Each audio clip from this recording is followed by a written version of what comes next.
జీ5 ఉండగా మీ favourite TV shows ని మీరు అస్సలు మిస్ అవ్వలేరు. Complete free. Excuse me, enquiry చేయడానికి వచ్చినప్పుడు ఇంట్లో ఉండే పని మనిషి కూడా వెళ్ళకూడదు. మీరు పని ఉందని వెళ్ళడం ఎంతవరకు కరెక్టు? ఇట్స్ ఓకే, మీరు వెళ్ళిపోయాకే వెళ్తాను. ఏంటి సార్, మా తమ్ముని పట్టుకొని విచారిస్తున్నారు? కసి కనపడకుండా పోవడానికి కారణం మావారేనా? పోలీసన్నా? జైల్లో పెడతారా? రే, నువ్వే అలా అంటే ఇదే అవకాశమని పోలీసులు పట్టుకెళ్ళిపోతారు చిట్టి. నోను, ఈ కేసు విషయంలో తొందరపడదలుచుకోలేదు. ఎందుకంటే కసి సేఫ్గానే ఉంది. ఇప్పుడెక్కడుందన్నా? పలానా చోటు ఉందని వెళ్ళి చూసేలోపు ప్లేస్ మార్చేస్తున్నారు. వాళ్ళకి చాలా నెట్వర్క్ ఉన్నట్టుంది.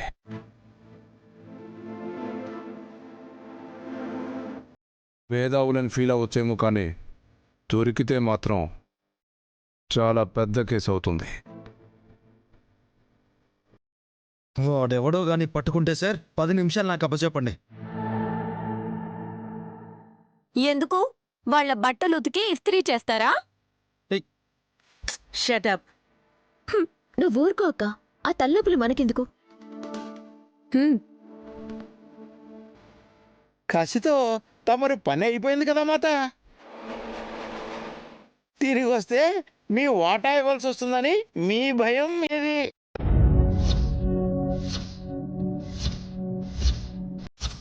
వాటానా? అవును మాత, మాట ఇచ్చుకున్నారు మరి. నువ్వేదో చూసినట్టు చెప్తున్నావేంటి? నేనన్నీ చూడగలను మాత. మేము ఆడవాళ్ళం, స్నానానికి వెళ్ళినప్పుడు కూడానా? మాత,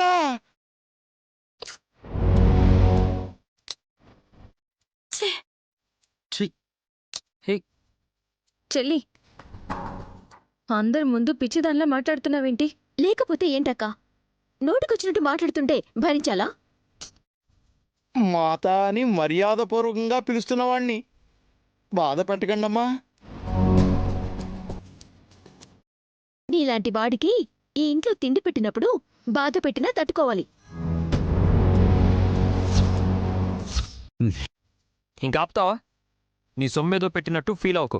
బ్రో గాని వదిన గాని ఎప్పుడు అలాంటి మాటలు మాట్లాడలేదు. అసూయ పెంచుకొని విషాన్ని కక్కేయకు. రై, సైలెంట్గా ఉండండి. ఇన్స్పెక్టర్ గారు ఎంక్వైరీ కోసం వచ్చినప్పుడు మన ఇంట్లో గొడవలతో ఆయనకేం పని ఉంటుంది?